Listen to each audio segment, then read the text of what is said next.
ஜெபம் செய்வோம். அன்பும் இரக்கமுள்ள பரலோக தகப்பனே, நன்றியோடு இருதயத்தோடு ஸ்தோத்தரிக்கிறோம். சேர்ந்து சொல்லுங்க, என் ஆத்துமாவே கர்த்தரை ஸ்தோத்திரி, என் முழு உள்ளமே அவர் பரிசுத்த நாமத்தை ஸ்தோத்திரி. என் ஆத்துமாவே கர்த்தரை ஸ்தோத்திரி, கர்த்தர் செய்த சகல உபகாரங்களையும் நான் மறக்க மாட்டேன். அவர் என்னை புல்லுள்ள இடங்களில் மேய்த்து அமர்ந்த தண்ணீர் என்னை கொண்டு போய் விடுகிறார். என் ஆத்துமாவை தேற்றி தமது நாமத்து நிமித்தம் என்னை நீதியின் பாதையில் நடத்துகிறார். நான் மரண இருளின் பள்ளத்தாக்கில் நடந்தாலும் பொல்லாப்புக்கு பயப்படேன். தேவரீர் என்னோடு கூட இருக்கிறீர். உன்னதமானவரின் மறைவில் இருக்கிறவன் சர்வ வல்லவரின் நிழலில் தங்குவான். நான் கர்த்தரை நோக்கி, நீர் என் அடைக்கலம், என் கோட்டை, என் தேவன், நான் நம்பியிருக்கிறவர் என்று சொல்லுவேன். உன் வலது பக்கத்தில் 1000 பேரும் உன் இடது பக்கத்தில் 16,000 பேரும் விழுந்தாலும் அதை உனக்கு அணுகாது. உன் கண்களால் மாத்திரம் அதை பார்த்து துன்மார்க்கருக்கு வரும் பலனை நீ காண்பாய்.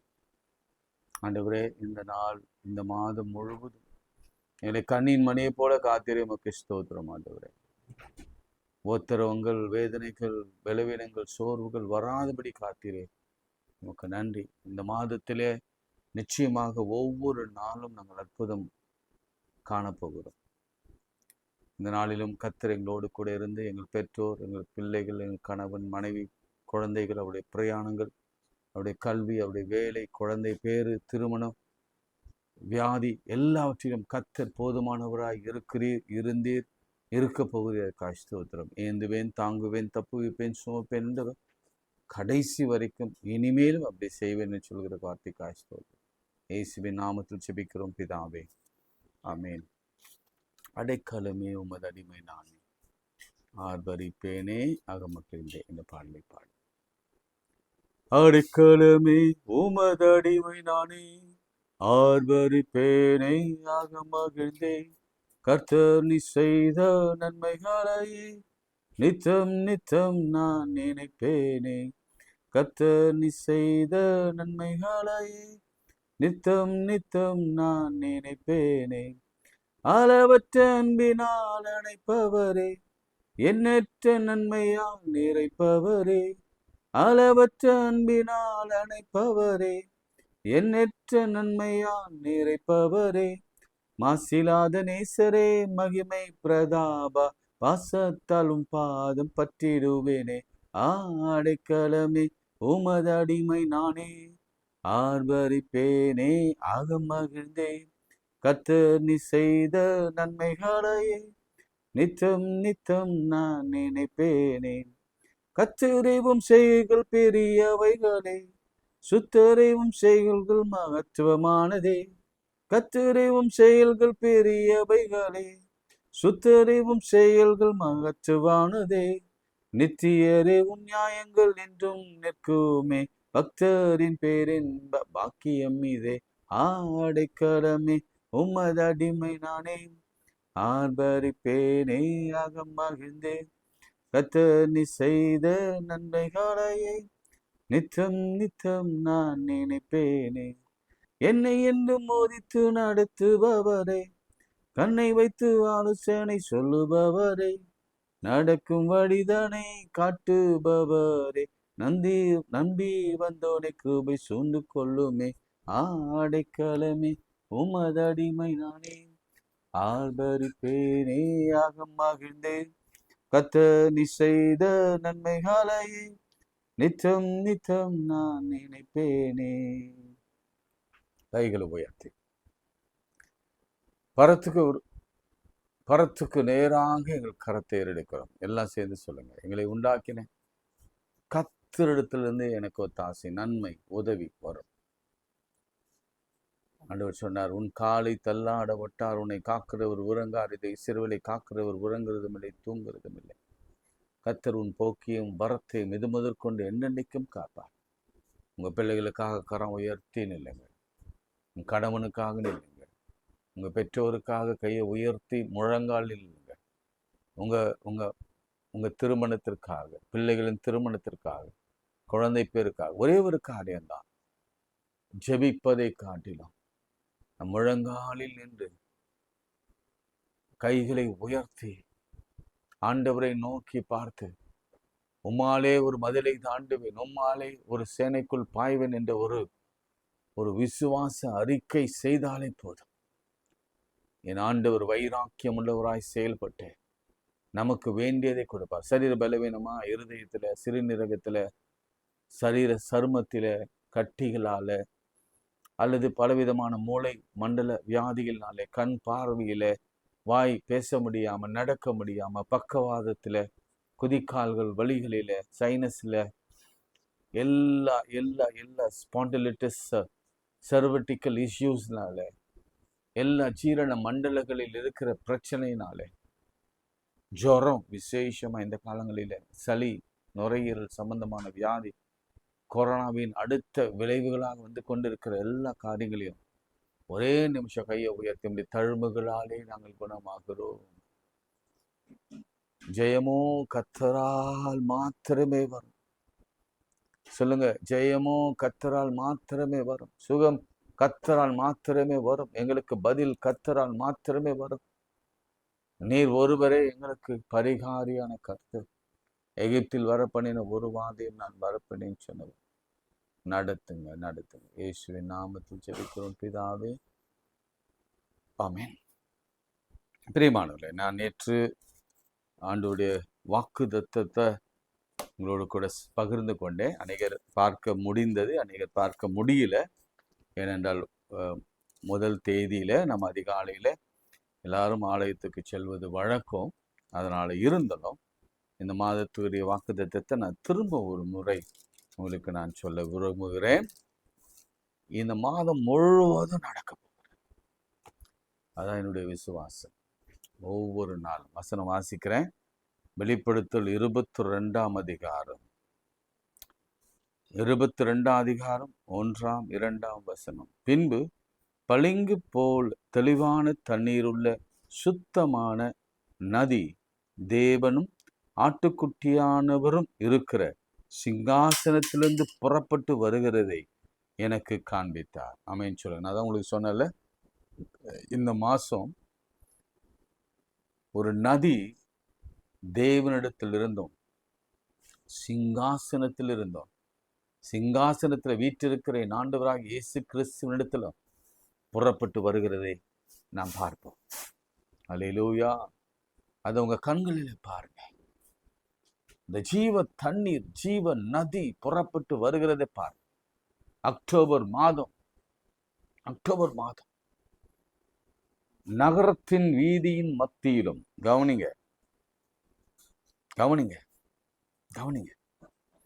நம்ம பல நாட்களாக பார்த்து கொண்டிருக்கிறோம் ஆண்டவர் எப்படி நகரத்தின் வீதிகளிலே குணமாக்கினார், நகரத்தின் தெருக்களிலே உயிரோடு எழுப்பினார், நகரத்தின் வீதிகளிலே குருடர்கள் பார்வையடைந்தார், நகரத்தின் வீதிகளிலே 12 வருடமாய் இரத்த போக்குள்ள பெண்ணை எப்படி குணமாக்கினார், நகரத்தின் வீதிகளிலே அவர் போகும் பொழுதெல்லாம் அவரை நிழல் தொட்டு, அவர் ஆடையை தொட்டு குணமானவர்கள் எத்தனை பேர். அப்படி இந்த ஒவ்வொரு நாளும் நடக்கும். நதியின் இரு கரையிலும் 12 விதமான கனிகள் தரும். எத்தனை விதமான கனிகளாம்? 12 விதமான கனிகள் தரும். 1 அல்ல, 2 அல்ல, 3 அல்ல, 12 விதமான கனிகள் தரும். நம்ம சங்கீதக்காரன் 1ஆம் சங்கீதத்துல நான் வாசிக்கும், நீர்கால்களில் ஓரமாய் நடப்பட்டு, யாரு? கர்த்தருடைய வேதத்தில் இரவும் பகலும் பிரியமாய் இருக்கிற மனுஷன். நீங்க காலையில ஆண்டவரை நம்ம தியானிக்கிறோம். நீங்க இந்த பிரசங்கத்தை கேட்பதே கர்த்தருடைய வார்த்தையை கேட்பதுதான். உங்களுக்கு கர்த்தர் கொடுக்கிற வாக்குத்தத்தம் என்ன? அக்டோபர் மாதத்துல நீர்கால்களில தேவனுடைய சந்நிதியிலிருந்து வருகிற, சிங்காசனத்திலிருந்து வருகிற நீர்கால்களில நடப்பட்டு தன் காலத்தில் தன் கனி தந்து இலை உதிராதிருக்கிற மரத்தை போல் இருப்பான். அவன் செய்வதெல்லாம் வாய்க்கும். ஆங்கிலத்துல ப்ராஸ்பர், செழித்திருப்பான், ஐஸ்வர்யவான் ஆவான். ஜீவ விருட்சம் இருந்தது, அது மாதந்தோறும் தன் கனியை கொடுக்கும். அல்லேலூயா. இது வரைக்கும் நீங்க இந்த வார்த்தையை கேட்காம இருந்தா இந்த வார்த்தையை அடிக்கோடிட்டு, ஆண்டவரே இப்படி வார்த்தை சொல்லுகிறதே, மாதந்தோறும் கனி கொடுப்போம்னு சொல்றோம்ல, எங்க வாழ்க்கையில இந்த மாதம் நாங்க கனி கொடுக்க வேணும். கனியற்ற தன்மை மாறணும் சுவாமி. இந்த மாதத்துக்குரிய ஆவியின் கனியும் சரீரத்தில் இருக்கிற எல்லா அவயவங்களும் குணமாக்கப்பட்டு பரிபூர்ண விடுதலையில ஒரு ஒரு ஒரு ஒரு ஸ்பிரிச்சுவல் கனியை நாங்கள் கொடுக்கணும். பிசிக்கல் கனிகளை கொடுக்கணும். பினான்சியல் கனிகளை நாங்கள் கொடுக்க வேணும். ஆமேன்னு சொல்லுங்களேன். பினான்சியல் கனிகளை கொடுக்க, அதை பத்தி நான் உங்களுக்கு சொல்றேன். யோசேப்பு எப்படி எப்படி ஆசீர்வதிக்கப்பட்டான் என்பதை நான் சொல்கிறேன். அந்த விருட்சத்தின் இலைகள் ஜனங்கள் ஆரோக்கியம் அடைகிறதற்கு ஏதுவானவைகள். அல்லேலூயா சொல்லுங்க. அக்டோபர் மாதம், இந்த மாதம் அந்த இலைகளினாலே ஆரோக்கியம் உண்டு. ஆரோக்கியம் உண்டு. எத்தனை பேருக்கு அந்த ஆரோக்கியம் வேணும்? இந்த மாதத்தின் துவக்கத்தில் தானே எல்லா பலவீனங்களும், எல்லா குறைபாடுகளும், விட்டமின்ஸ் டிஃபிஷியன்சின்னு சொல்லுவாங்கல்ல, அந்த குறைபாடுகள் எல்லாம் நீங்கி, மனதில் போராட்டம் இருந்தாலும் சரீரத்தில் பாதிப்பு ஏற்படும், அப்படிப்பட்ட போராட்டங்கள் எல்லாம் விலகி, அந்த இலைகளினாலே கர்த்தர் ஆரோக்கியத்தை கொடுப்பேன் என்று சொல்லுகிறார். ஆனா எப்போ கிடைக்கும்னா 13ஆம் வசனத்தை 14ஆம் வசனத்துல, ஜீவ விருட்சத்தின் மேல் அதிகாரம் உள்ளவர்களாவதற்கும் வாசல்கள் வழியாக நகரத்துக்குள் பிரவேசிப்பதற்கும் அவருடைய கற்பனைகளின்படி செய்கிறவனே பாக்கியவான். ஆமேன். அடுத்த வசனம் சொல்லுது, நாய்களும் சூனியக்காரரும் விபச்சாரக்காரரும் கொலைபாதகரும் விக்கிர ஆராதனைக்காரரும் பொய்யை விரும்பி அதை செய்கிற யாவரும் புறம்பே இருப்பார்கள். அல்லேலூயா. சரி, பைபிள்ல இந்த மரம் ரொம்ப மிக முக்கியமானது. நான் நேற்று ஆரம்பித்தேன்ல, த ட்ரீ ஆஃப் லைஃப்ன்னு சொல்லிட்டு ஆதி ஆகமத்துல அதை நம்ம பார்க்கிறோம். நன்மை தீமை அறிகிற விருட்சத்தின் கனியை கர்த்தர் ஏதேனிலே வைத்தார். இன்னொரு மரத்தையும் கர்த்தர் வைத்தார், அது ஜீவ விருட்சத்தை வைத்தார். இவங்க பாவம் செய்த பிறகு அந்த ஜீவ விருட்சம் இருக்கிற இடத்திலே அவர் கேட்டை போட்டு அங்க ஒரு தேவதூதலை வைத்து உருவின பட்டயத்தோடு காவல் காக்கும்படி இனி ஏதேனுக்குள்ள ஒருவனும் பிரவேசிக்க கூடாது என்று வைத்தார். அது ஒரு முதல் சம்பவம். அது மாத்திரமல்ல, இன்னொரு சம்பவத்தை இன்னைக்கு நான் சொல்ல விரும்புகிறேன், கொஞ்சம் எலாபரேட்டா. நோவா காலத்துல ஒரு பெரிய மழை பேரழிவு வந்தது. கொரோனாவை போல, ஒரு வருதா புயலை போல, ஒரு சுனாமியை போல அநேகரை வாரிக்கொண்டு போச்சு. அப்படிதான் நோவா காலத்திலையும் அநேகரை வாரிக்கொள்ள போகத்தக்கதாக கர்த்தருடைய உக்கிர கோபம் அவர்கள் மேல் வெளிப்பட்டது. ஆனால் தெய்வம் பாருங்க, நீதிமான இருந்த, பிரசங்கியா இருந்த, தேவனுக்கு பயப்படுகிற அந்த குடும்பத்தை கர்த்தர் காத்தார். காத்த போது அவர்களுக்கு அடையாளமாய் மழை நின்ற பிறகு, 40 நாட்களுக்கு பிறகு மழை நின்ற பிறகு அவர் என்ன செய்தார்? 2ஆம் முறை அவர் ஒரு புறாவை அனுப்பினார். அனுப்பும் பொழுது அந்த புறா போய் சுற்றி வந்தது. சுற்றி வந்து முதல் பறவை போய் வந்த பொழுது தண்ணீர் கால் தரையிலே பட ஏதுவா இல்லாதபடினாலே அது திரும்பும் பேழைக்குள் வந்தது. அடுத்த ஒரு புறா வந்தது. அடுத்த புறா போய் கொஞ்சம் அந்த மழைக்கு மேல ஒரு ஒலிவ மரம் நின்று கொண்டிருந்தது. அப்போ எல்லாம் வடிந்து வருகிறது என்ற அர்த்தம், குறைந்து வருகிறது என்ற அர்த்தம். அதிலிருந்து ஒரு ஒலிவ இலையை கொண்டு வந்தது. அப்போது நோவா மிகுந்த மகிழ்ச்சியோடு கூட அவன் மனதிலே சொல்லி கொண்ட காரியம், கர்த்தர் இந்த வாதை நிறுத்தி போட்டார், தண்ணீரை வடியும்படி செய்து விட்டார். இனி நான் இந்த மிதக்க வேண்டிய அவசியம் இல்லை. இனி என் குடும்பம் பாதுகாப்பாய் தரையில இறங்கும். இந்த மாதம் உங்க வாழ்க்கையில ஒருவேளை தண்ணீர் உங்களை சுற்றி இருக்கலாம், ஆனாலும் கர்த்தர் ஒரு இலையை காண்பிக்கிறார். அந்த இலை வழியாக உங்களுக்கு கொடுக்கிற ஆரோக்கியம், இந்த இலையின் வழியாக உங்களுக்கு கொடுக்கிற எதிர்காலம், இந்த இலையின் வழியாக உங்களுக்கு கொடுக்கிற திருமண காரியம், அந்த இலையின் வழியாக உங்க பிள்ளைகளுக்கு ஏற்படுகிற புத்திர பாக்கியம், வேலை, இவை எல்லாம் நடக்கும். இந்த ஒலிவ இலை மிக மிக முக்கியமானது. ராஜாக்கள் தன்னுடைய சிங்காசனத்துல வீட்டிற்கு முன்பு போரிலே ஜெயித்து வந்த பிறகு அவங்க கிரீடத்துல ஒரு ஒலிவ இலையை சொருவாங்களாம். அந்த ஒலிவ எண்ணெயில அபிஷேகம் நடக்கும். நான் சொல்றேன், நீங்க ராஜாக்களாக அபிஷேகம் பண்ணப்படுகிற மாதம் இது. இன்னும் சொல்ல போனா தண்ணீரற்று உலர்ந்த தரையில நீங்கள் வாழ போறீர்கள் அக்டோபர் மாதத்துல. ஆமென் சொல்லுங்க. அல்லேலூயா. வீடு வாசல் இல்லையா? நிரந்தர வீடு வாசலை கர்த்தர் கொடுப்பார். அல்லேலூயா சொல்லுங்க. நிச்சயமாக நீங்க தத்தளித்தது போதும், நீங்க சுழல் காற்றில் அடிபட்டது போதும். என் ஆண்டவர் சிம்பாலிக்கா அவர் சொல்கிறதை நாம் பார்க்கிறோம். ஜெனிசிஸ் 18 விசேஷமாக நேற்று நான் ஆரம்பித்தேன். அவர் மம்ரே என்றும் இடத்துல ஆபிரகாமை சந்திக்க வந்தாங்க. நல்ல கவனிங்க. சந்திக்க வரதெல்லாம் இயல்புதான். ஆனா நடந்தது என்ன என்பதுதான் நாம் தெரிந்து கொள்ள வேண்டிய ஒரு உண்மை. 18ஆம் அதிகாரம் அதனுடைய 4, 5 வசனம். கொஞ்சம் தண்ணீர் கொண்டு வரட்டும், உங்கள் கால்களை கழுவி மரத்தடியில் சாய்ந்து கொண்டிருங்கள். இங்க ஒரு மரத்தடியில 3 புருஷர்களை ஆபிரகாம் விட்டு சென்றார். அவங்க வந்த பிறகு சொல்ற வார்த்தை என்ன தெரியுமா? இன்னைக்கு உங்களுக்கு அக்டோபர் மாதத்துல சொல்லப்படுகிற ஒரு வார்த்தை. நல்லா கவனித்துக் கொள்ளுங்க, காதை கூர்மையாக்கி கொள்ளுங்க. ஒரு உற்பவ கால திட்டத்துல நிச்சயம் உன்னிடத்தில் திரும்ப வருவேன். அல்லேலூயா. ஒரு டைம் இருக்கு, எல்லாத்துக்கும் ஒரு காலம் இருக்கு. அழ ஒரு காலம் உண்டு, நகைக்க ஒரு காலம், உபத்திரவப்பட ஒரு காலம் உண்டு. உபத்திரவத்தின் பிறகு நாம் பொன்னா விளங்க போகிற ஒரு காலம் உண்டு. யோசேப்புக்கு வந்த மாதிரி சொல்ல, நிச்சயமாக திரும்ப வருவேன், அப்போது உன் மனைவியாகிய சாராளுக்கு ஒரு குமாரன் இருப்பான்.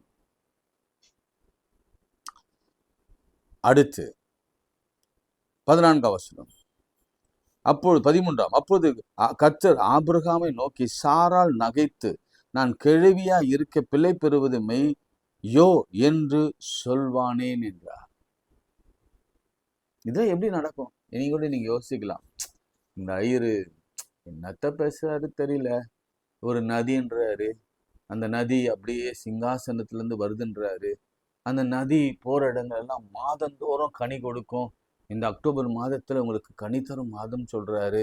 அதனுடைய இலைகளில ஆரோக்கியம் இருக்குன்னு சொல்றாரு. இதெல்லாம் நம்புற மாதிரியாங்க இருக்கு. நாங்களும் இந்த 9 மாசம் பார்த்தோங்க.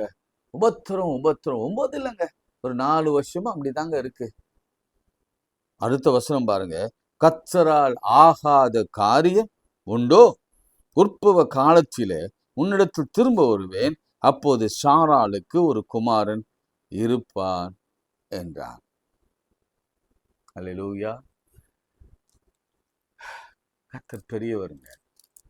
ஒரு மரத்தடியில ஆண்டவர் கொடுத்த வாக்குத்தத்தம், அவர் பேச்சின வார்த்தை என்னன்னா, கர்த்தரால் ஆகாத காரியம். சோர்ந்து சொல்லுங்க, கர்த்தரால் ஆகாத காரியம்.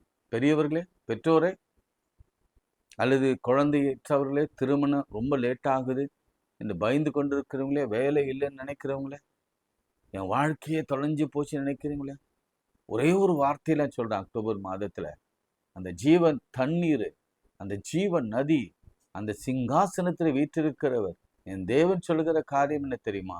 கர்த்தரால் ஆகாத காரியம் ஒன்றும் இல்லை. அல்லேலூயா. நம்ம யோசேப்பு குறித்து நாம் பார்த்தோம். யோசேப்பு கனி தரும் திராட்சை செடி. நான் ஏற்கனவே இன்றே சொன்னேன்னா, இன்னைக்கு காலையிலே உங்களுக்கு சொன்னேன், கனி தரும் திராட்சை செடி. ஆமென். நீங்களும் நானும் அந்த செடியில என்ன நடக்குமா? நீங்க எல்லாம் நீங்க பார்க்கலாம், நிறைய எதிர்ப்புகள் வரும். உங்களுக்கு கண்டிப்பா எதிர்ப்புகள் வரும். ஆனா அந்த செடியை யாராலும் அசைக்கவோ பிடுங்கவோ முடியாது. அந்த கனி கொடுப்பதை யாராலும் தடுக்க முடியாது. காரணம் என்னன்னா, நம்முடைய கர்த்தருடைய கரம் அங்க சொல்லப்பட்டிருக்கிறது. அவருடைய புயங்கள் அவன் கரத்தை பிடித்திருந்ததாம். அல்லேலூயா சொல்லுங்க. அசைக்க முடியாது. ஏன்னா நம்ம கையை அசைச்சிடலாம், நம்ம அசைக்க பார்க்கலாம். ஆனா கர்த்தருடைய கையை அசைக்கவும் முடியாது, அவர் கையை தொடக்கூட முடியாது. அவர் சொல்றாரு, உன் தகப்பனுடைய தேவனாலே அப்படி ஆயிற்று, அவர் உனக்கு துணையா இருப்பார். அக்டோபர் மாதத்தில சர்வ வல்லவராலே அப்படி ஆயிற்று, அவர் உயர வானத்திலிருந்து உண்டாகும் ஆசீர்வாதங்களினாலும் கீழே ஆழத்தில் உண்டாகும் ஆசீர்வாதங்களினாலும் ஸ்தனங்களுக்கும் கர்ப்பங்களுக்கும் உரிய ஆசீர்வாதங்களாலும் உன்னை ஆசீர்வதிப்பார். அல்லேலூயா. கர்த்தர் எவ்வளவு நல்லவன் பாருங்க. சரி, இதெல்லாம் ஆசீர்வாதங்கள், பொருளாதார ஆசீர்வாதம். இந்த மாதம் பொருளாதார ஆசீர்வாதத்திற்கான ஒரு பிரேக் த்ரூ பார்ப்பீங்க. எங்க ஆண்டவரே நடக்க போது? கர்த்தரால் ஆகாத காரியம்.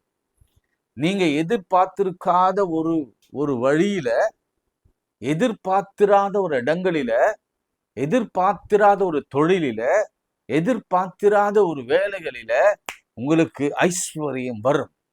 கடன் அடைக்கப்படும், முறிக்கப்படும். ஆமென் சொல்லுங்க. அல்லேலூயா. தடுப்பாங்க, மனம் முறிவாக்குவாங்க, மனம் மடிவாக்குவாங்க.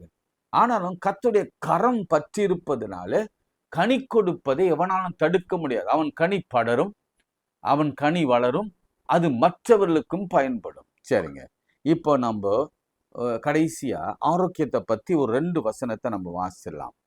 ஒன்று நேற்றே சொன்னேன், எக்ஸோடஸ் 15:25 மரத்தை வெட்டி போட்டாங்க, மாறா கசப்பு நீர் மதுரமாக மாறிற்று. தேவன் அந்த இடத்துல சொன்னார், எகிப்தில் வரப்பண்ணின ஒரு வாதையும் நான் உனக்கு வரப்பண்ணேன், நீர் அவரே நம்முடைய பரிகாரியான கர்த்தர். எல்லாம் சேர்ந்து சொல்லுங்க, அவரே நம் பரிகாரியான கர்த்தர். இப்போ எசேக்கியேல் 47ஆம் அதிகாரத்தை கொஞ்சம் திருப்பிக் கொள்ளுங்க. எசேக்கியேல் 47ஆம் அதிகாரம், அதனுடைய 12ஆம் வசனம் பாருங்க. இதை நான் குறிக்கவே இல்லை, புதிதா எனக்கு தெரிய வருகிறது. நதியோரமாய் அதன் இக்கரையிலும் அக்கரையிலும் புசிப்புக்கான சகலவித விருட்சங்களும் வளரும், அவைகளில் இலைகள் உதிருவதுமில்லை, அவைகளின் கனிகள் கெடுவதும் இல்லை. அவைகளுக்கு பாயும் தண்ணீர் பரிசுத்த ஸ்தலத்திலிருந்து பாய்கிறபடினால் மாதந்தோறும் புது கனிகளை கொடுத்து கொண்டே இருக்கும். என்ன அழகா வெளிப்படுத்தல் 22:2 இங்க அப்படி சேர்க்கிறார் பாருங்க. மாதந்தோறும் அங்க கனி, இங்க மாதந்தோறங்களிலும் கனிகள், புது கனிகள் கொடுத்து கொண்டே இருக்கும்.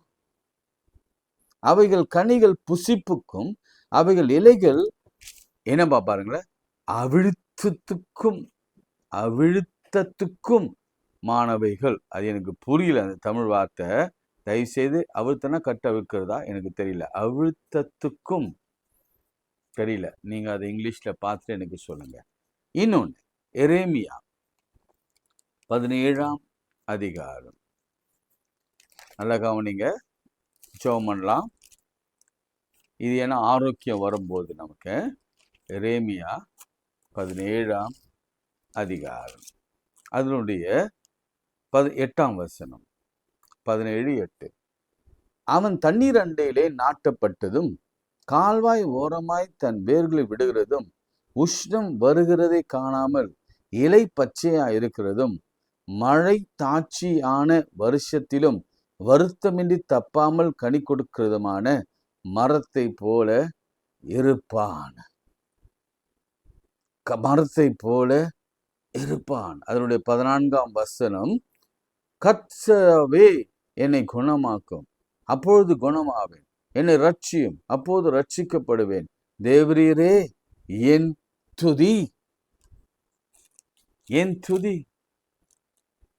கவனிங்க, கர்த்தருடைய அந்த அந்த இலையில ஆரோக்கியம், அந்த இலையில கர்த்தருடைய வல்லமையினாலே, கர்த்தருடைய ரத்தத்தினாலே, கர்த்தருடைய தழும்புகளாலே, கர்த்தருடைய வெளியேறப்பெற்ற கிருபையினாலே நம்முடைய சட்டைகளின் கீழே ஆரோக்கியம் இருக்கும். அல்லேலூயா, அல்லேலூயா. நீங்க ஒருவேளை கர்த்தருக்கு சித்தமானால் நாளைக்கு 2-3 மரங்களை குறித்து நாம் பார்க்கலாம். இன்றைக்கு 2 விஷயம். நீங்க செழித்திருப்பீங்க, அந்த இலைகளிலே உங்களுக்கு ஆரோக்கியம் வரும், புது கனிகளையும் கொடுப்பீங்க. அதுவும் மாதந்தோறும் புது கனிகளை கொடுப்பீங்க. இந்த மாதம் உங்களுக்கு அப்படி ஒரு ஆசீர்வாதத்தை கர்த்தர் கொடுக்க போகிறார். கண்களை மூடி ஒரு நிமிஷம், என்ன கனி வேணும்?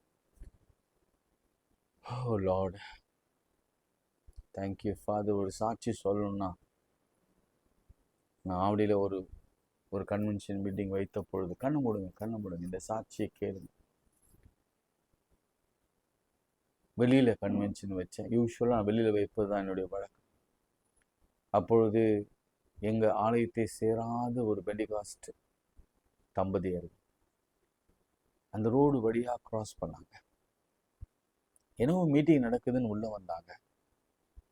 உள்ளே வந்துட்டு ஊழியக்காரர் ஜெபம் பண்ணும் பொழுது என்னிடத்துல வந்து பெர்மிஷன் கேட்டேன். ஐயா, நான் இந்த சர்ச் இல்லை, பட் ஜெபம் பண்ணிக்கலாமா?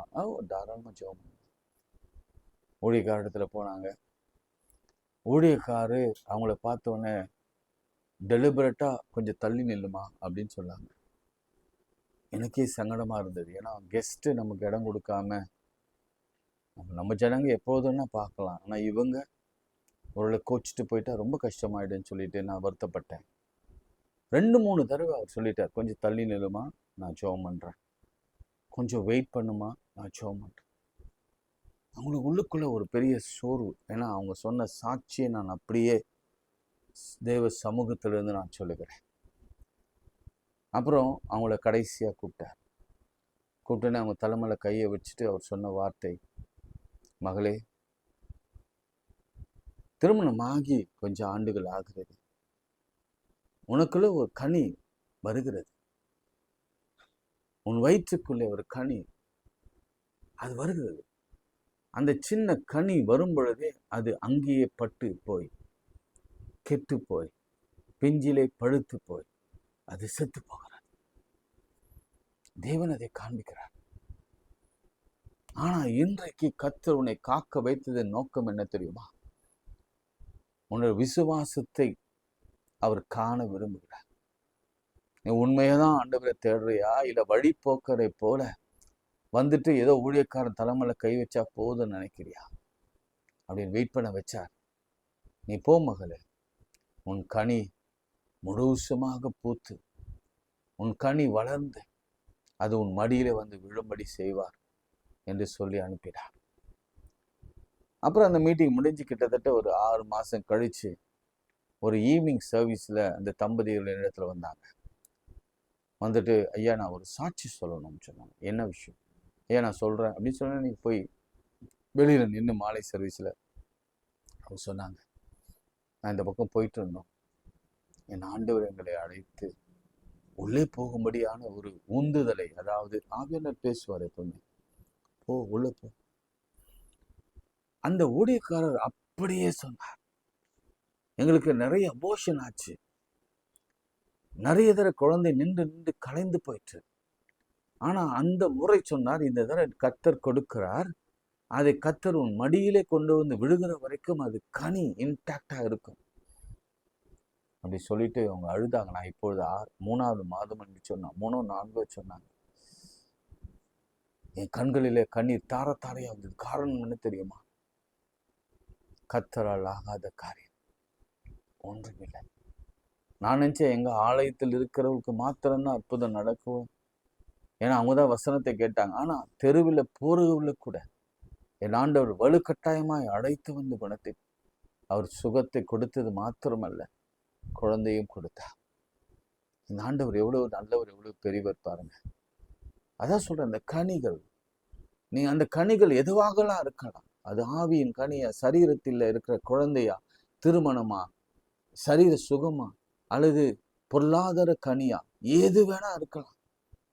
இலை உதிராது இருக்கிற மரத்தை போல இருப்பான், கனிகள் தந்து புஷ்டியும் பசுமையுமாய் இருப்பான். 92ஆம் சங்கீதம்.